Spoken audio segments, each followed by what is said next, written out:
lool entre Bassirou Diomaye Faye et Amadou Ba ma bàyyi la nga yeggale mais nga yóbbaale ba oui. Si on analyse, écart bi c'est entre ñoom ñaar c'est un peu plus de 50%. Il se trouve juste que boo jëlee li Idrissa Seck am ak li Khalifa Sall am il est à moins de 50% Bassirou Diomaye Faye. Et bureau boobu c'est un centre témoin. Donc ça donne une idée de ce qui se passe à Pikine. Donc certainement à Pikine Bassirou Diomaye Faye moo jiitu mais il n'a pas 50%, il a peut-être un peu moins de 50%.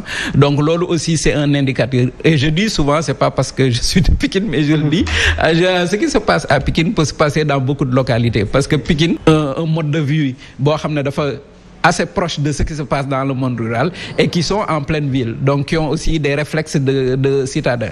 Donc ce qui se passe à Pikine peut être un indicateur. Donc là, on voit que il est devant, il est très proche des 50%, mais les scores de Aliou Mamadou Dia. Et oui, justement, foofu laa bëggoon ñu ñëw. Parce que boo gisee Amadou Ba gis Bassirou Diomaye Faye parfois écart bi xaw a yaatu tuuti, parfois mu jegeyantoo. Mais par contre pur de Aliou Mamadou Dia, Khalifa Sall, Idrissa Seck, mais dañuy ñëw sori de trop en fait.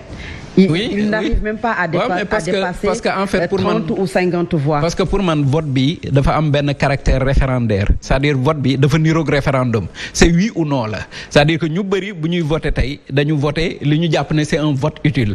Am na lu fi amoon loo xam wala am na lu fi am loo xam ne moo jiite réew mi lu toll ci fukki at ak ñaar, am ñoo xam ne loolu dañu jàpp ne loolu war na mën a continuer, am ñoo xam ne loolu dafa war a dakk. Pour man ñaar yooyu ñoo doon opposé wu. D'ailleurs kër goo dugg fii mu nekk dégg waxtaan bi day gis ñii fii lañ far ñee fee lañ far, waxtaan bi foofu la nekk. Donc pour man nit ñi nekkuñu ci dynamique gu dañu war a fal xool exactement kan lañ ko war a fal profil bi nii naa nga wax naa nga non, dañu nekk ci benn référendum boo xam ne en fait pour ou contre la woon. Ñu bëri ñu voté dañu voté parce que am na loo xam ne ñii dañu jàpp ne dafa war a jeex, am ñoo xam ne dañu jàpp ne lii dafa war a continuer. Pour man loolu moo desservir yeneen candidats yi ba seen discours en fait c'était même pas un discours audible, discours la boo xam ne nit ñi dégguñu ko. Te pour man Aliou Mamadou Dia li mu am c'est parce que moom c'est le candidat du PUR. PUR c'est le parti du Daïra Moustarchidine wala Moustarchidaty. Ñoom ils ont leur électorat, ils ont leurs gens, ils ont leur organisation, moom moo leen permettre ñu am lii ñu am. Alors Ndeye Fatou maa ngi koy wax parce que PUR peut-être dinañu dem Tivaouane xool ba xam, parce que moom également dafa am benn aspect religieux boo xamante ne mi ngi ci cette coalition. PUR très structuré, parti boo xam ne très organisé. Man bokk naa ci ñu jàppoon ne xëy na dina gën a def yi jéego, mais écart bi sori na lool. Sori na lool entre Bassirou Diomaye, Amadou et les autres. Pratiquement vraiment am na vraiment benn décalage bu ci am ci diggante bi, mais même à Tivaouane d'après les tendances c'est Diomaye qui a gagné. Ah oui. Donc même le PUR n'a même pas gagné Tivaouane pour une première, c'est vrai jàppoon nañu ne ñoom foofu seen bastion la, mais apparemment ça n'a pas été confirmé par la présidentielle. Mais yooyu yëpp li ko indi mooy jeu d'alliance yi ñooy affaiblir yenn parti.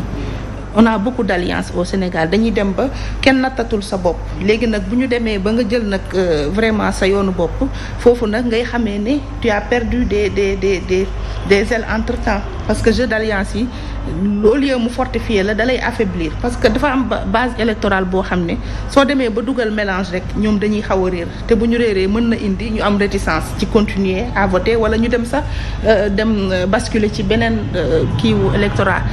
Loolu nag moo gën a joué ci élection bi soo seetee après Amadou Ba et Bassirou Diomaye. Parce que les résultats du monde rural sont plus difficiles à obtenir. En général boo xoolee journalistes yu ci bëri ils travaillent sur les centres urbains. Donc les résultats qu'ils donnent c'est des résultats des centres urbains.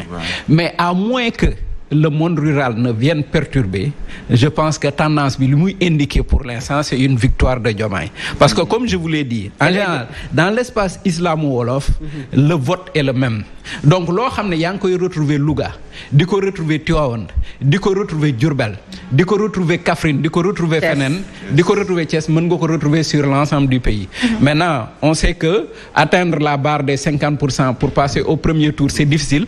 Donc aujourd'hui lii doon pour man inconnu bi mooy quelle a été la réaction du monde rural. Parce que maa ngi dégg ay résultats yu bëri, mais boo déggee loo résultats yi di nga gis ne en fait résultats yi jógee dans le monde rural profond résultats yooyu bëriwuñ, mais comme l'a dit aussi Valdiodio tout à l'heure, il faut jamais oublier qu'il y a 3 ou 4 régions, excusez-moi, qui polarisent à peu près plus de 50-60% des voix.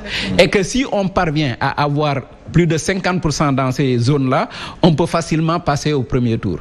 Maintenant, on a eu le cas de Pikine tout à l'heure où Diomaye ne parvient quand même pas à faire 50%.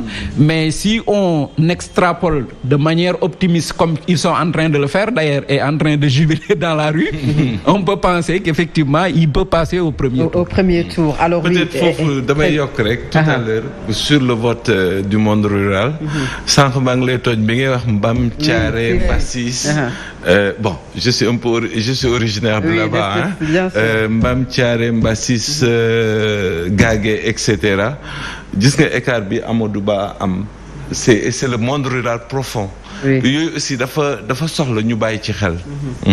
Alors oui ci loolu ñu dem ci centre de vote bi gën a mag ci Tambacounda mi ngi tudd Sademakasi foofu nag lu toll 13 bureaux de vote moo fa nekk 7630 Bassirou Diomaye Faye moom moo fa am 1979 Amadou Ba kon mi ngi am 1580 fu ñu woowee plateau foofu ci Tamba 13 bureaux de vote Bassirou Diomaye Faye moo am 1658 Amadou Ba am 1687 ci benn centre de vote bi Bassirou Diomaye moo jiitu suivi de Amadou Ba écart bu ndaw beneen bi également écart bu gën a ndawati entre Bassirou Diomaye Faye ak Amadou Ba moom moo jiitu muy fi nga xamante ne kon moom mooy Tambacounda mais aujourd'hui oui chez le Premier ministre bien sûr ouais.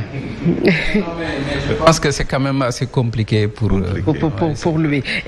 C'est quand même assez compliqué pour lui. Et pour la majorité, pour Benno Bokk Yaakaar. Parce que souvent sax ba ci ñun sax taskatu xabaar yi dañuy nekk ci maanaam ci calcul boobu wala dañuy bàyyi xel loolu telle personne a été battue dans son bureau de vote wala telle personne fii moom mooy localité am Kolda Mame Boye Diao daf ko gagné woon ci élection locale yi entre autres Aly Ngouille Ndiaye à Linguère localité boo dem maa ngi wax sànq législative comme locale Abdoulaye Seydou Sow dafa gagné woon ñooñu ñëpp tey dañu perdre seen ay localité et loolu luñ ci mën a jàngat. En fait je pense que déjà élection yi du benn élection locale wala élection législative du benn en fait pour man élection bi ce qui a prédominé c'est le vote populaire c'est-à-dire que nit ñi au-delà des chapelles partisans c'est-à-dire au-delà des partis politiques nit ñi dafa am ressenti yu ñu am dafa am lu ñuy dund dafa am lu ñuy gis dafa am lu ñuy subir dafa am lu ñuy dundee noo xam ne dañu bëgg mu changer dafa am gis-gis bu ñu am ci réew mi ak nu muy doxee bu ñu bëgg mu changer je pense que dynamique de changement boobu dafa traverser tout le pays en fait parce que man bi ma déggee ay résultats am na localité yoo xam ne dañu tàmmoon en tout temps et en toute occasion de voter pour le régime en place pour le candidat du régime mais bi ma déggee ay résultats par exemple Kédougou que ñu gis ne même si les écarts ne sont pas importants à Kédougou yi ma dégg bokk Bassirou Diomaye Faye moo gagné Kaffrine bi nga wax sànq mi nga xam ne mosu fa gagné peut-être on va attendre peut-être les communes autour de Kaffrine les communes rurales mais Kolda des localités yoo xam ne ñoom daawuñu fa gagné Bassirou Diomaye Faye moo fa gagné day wane ne pour man li ma waxoon sànq encore une fois en politique dynamique dafa important et dynamique bi fii mu nekk mooy changement d'ailleurs boo seetloo nit ñi ak xale yi ñu ci bëri ñoom gisuñu lu dul loolu tey leneen lu ñu leen mën a présenter ak discours boo mënti am ak explication boo mën di joxe ñoom gisuñu loolu en fait parce que li ma la wax sànq la dañu nekk dans ce qu'on appelle l'exposition sélective donc pour man